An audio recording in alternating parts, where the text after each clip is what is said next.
Kisah Kancil dan Pak Tani.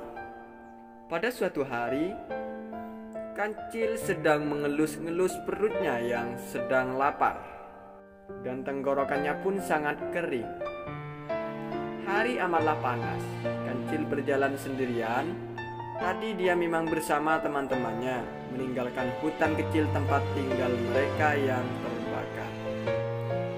Sekarang teman-temannya sudah meninggalkan Kancil sendirian. Kancil duduk bersandar karena matanya berkunang-kunang. Tiba-tiba ia melihat hamparan hijau. Ya, itu adalah ladang Pak Tani yang menemani ladangnya dengan ketimun. Air liur Kancil menetes saking laparnya. Kancil berkata, aku akan memakan timun Pak Tani itu," kata Kancil. "Kalau cuma makan sedikit, pasti tidak apa-apalah." Kancil menyusup lewat celah pagar ladang Pak Tani dan mengunyah sebuah ketimun. Mengunyah satu mentimun tidak cukup bagi Kancil yang lapar itu. Kancil berucap kembali, "Satu lagi lalu aku akan menyusul teman-teman." Kancil memetik satu lagi sambil memakannya. Satu lagi sampai ia kekenyangan dan tertidur. Kancil terkejut karena hari sudah sore. Ia segera meninggalkan ladang Pak Tani itu. Saat tiba di ladang, Pak Tani kaget melihat ketimunnya banyak yang hilang.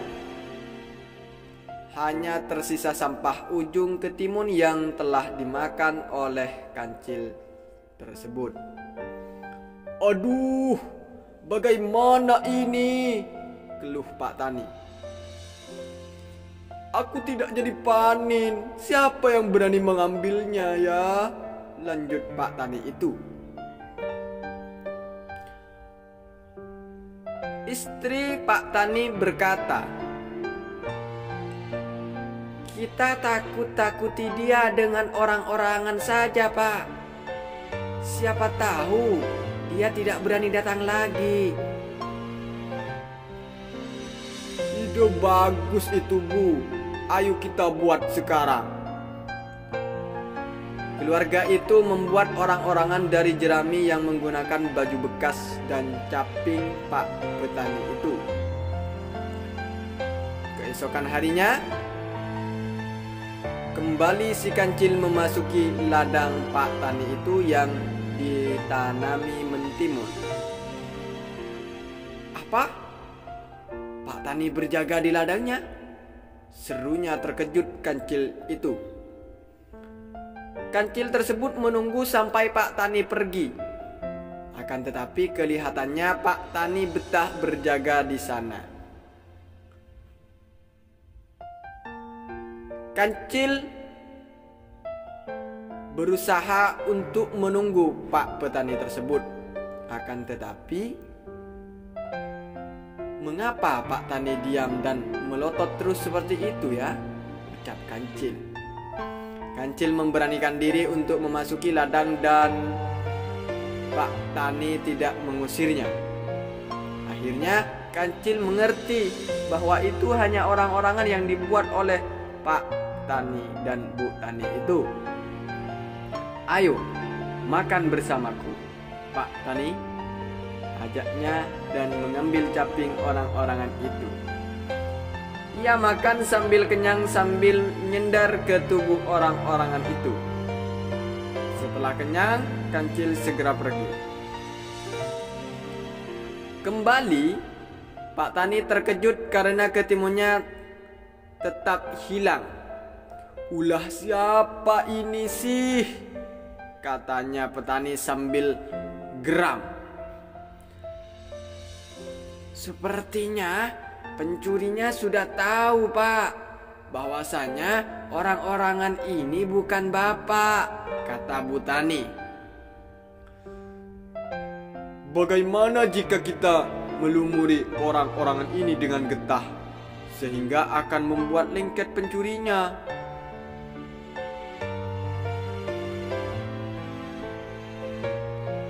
Sepertinya pencurinya sudah tahu Bapak bahwasanya orang-orangan ini ternyata bukan Bapak, kata Bu Tani.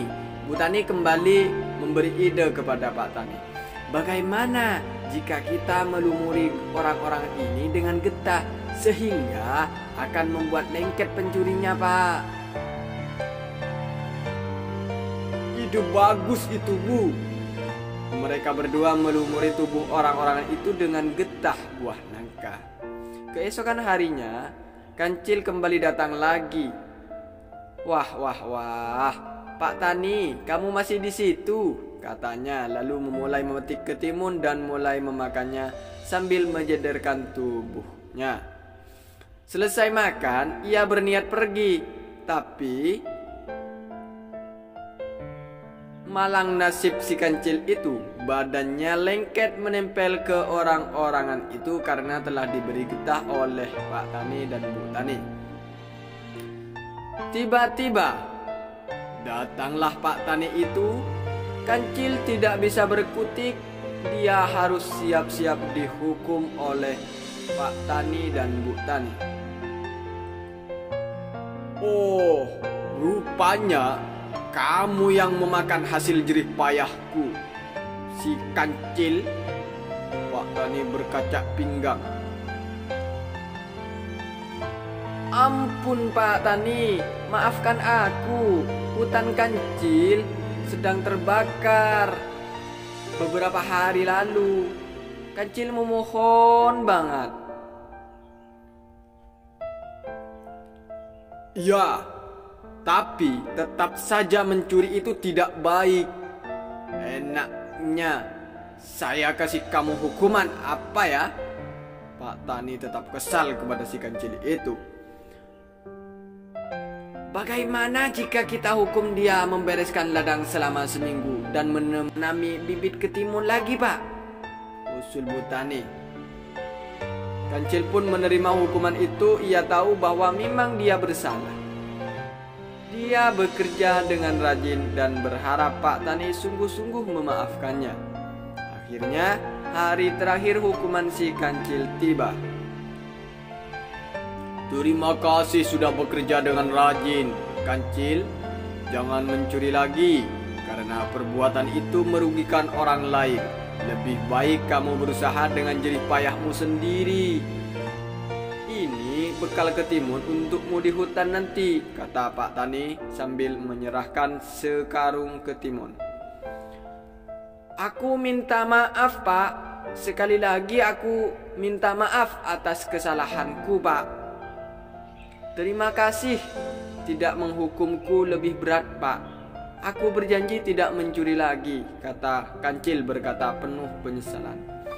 Kancil kembali ke hutan ketimun pemberian itu selain dia makan, tapi juga menyisihkan sebagai untuk ditanam di kebunnya sendiri, supaya dia bisa panen timun kembali tanpa ada orang yang menghukumnya. Terima kasih, itulah cerita si Kancil dan Pak Petani. Semoga bermanfaat. Assalamualaikum warahmatullahi wabarakatuh.